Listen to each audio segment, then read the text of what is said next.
Now here's something interesting that you may not be aware of. At the factory, at the end, when the product goes into the bag, the potato chip manufacturers shoot dry nitrogen into the bag to displace the air. When you feel a bag of chips on the shelf, it feels like there's air in there, but that's not air, that's dry nitrogen. And the reason we need to do that is because air contains moisture, and moisture will deteriorate the product in the bag. Now, the air around us has moisture in it, and we can demonstrate that by taking some ice and putting it into a glass, and you can see from the overhead camera that the moisture is condensing on the outside of the glass. And that is the humidity that's in the air.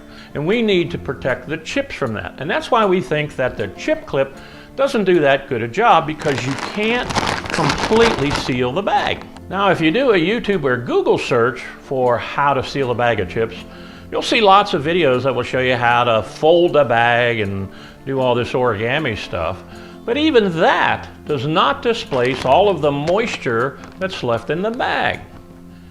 Okay, so what can you do to keep your chips fresh if you have some left over? Well, the first thing you want to do is use the original bag that the chips came in. Okay, the manufacturer ships them in a bag that's impervious to moisture and air. So if you put some in a bowl, you want to make sure that you pour the remainder of them back into the bag. Then you want to take the bag and roll it down nice and slow, allowing all of the air and the moisture to escape. And once you do that, you want to put something around the bag to keep it nice and tight. See how that holds the top down? No air is going to get in there. You can also use rubber bands or other kinds of hair scrunchies or hair bands.